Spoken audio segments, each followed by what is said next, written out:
Welcome to Real Reviews, where we take a look at major Hollywood releases and let you know if they're worth your time, money, and patience. I'm your host, Walter Banasiak, and today we do our best to stay balanced with Joseph Gordon-Levitt in The Walk. As a boy, Philippe Petit dreams of performing daring feats for dazzled crowds. As an adult, Joseph Gordon-Levitt, his life's ambition comes true when he becomes a high-wire artist who stares death in the face with every step. Under the guidance of mentor Papa Rudy, the daredevil devises a plan to walk on a tightrope attached to the north and south towers of the World Trade Center.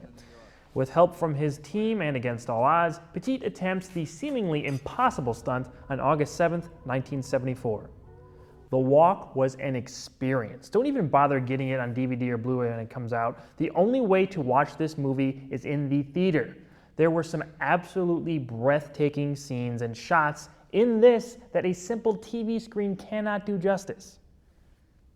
The Walk is based on the true story of Philippe Petit. His story was made into a documentary just a few years ago, and it won the Best Documentary Award at the Oscars. After seeing The Walk, I really want to see that documentary. It's called Man on Wire, and I look forward to checking that out. Let's first discuss the 3D thing. I am not a fan of 3D. I'd even go as far as to say that I hate it.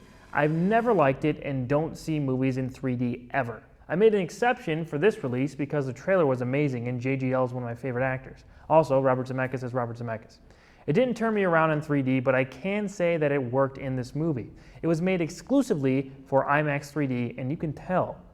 While I still would have preferred an IMAX 2D version, this was the most enjoyable 3D movie I've ever seen. If you like 3D, you'll love how it's used in this film. The spectacle is incredible, and it really made me nervous at points. It portrays heights very convincingly, and the cinematography is the true star of this movie. It was beyond amazing. Besides the outstanding visuals, the performances in this film are great as well. Joseph Gordon-Levitt continues to mature as an actor and played a believable character you're constantly rooting for. Not to mention he had a pretty convincing French accent. Everyone else in the film had a defining characteristic that was served pretty well. By the way, is it me or does this guy look exactly like young Dave Grohl? The real standout besides JGL was the JP character, played by James Badge Dale. He was great. There's a nice subtle tribute to the Twin Towers that was very classy towards the end of this film as well. It was a bit emotional. Flaws include the ridiculous price for an IMAX 3D movie, still not 100% sure it's worth that much money, and minus the 3D gimmick, I'm not sure if the spectacle would have made the movie as good as it turned out.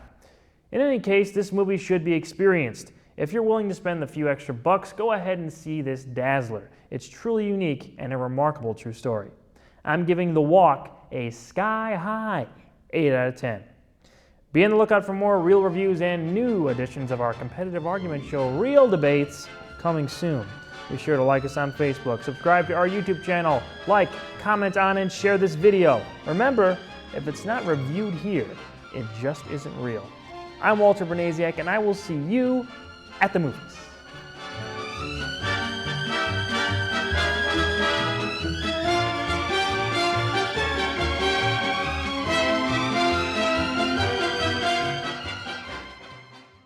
Walk this way, talk this way, walk this way, walk this way, just give me a kiss.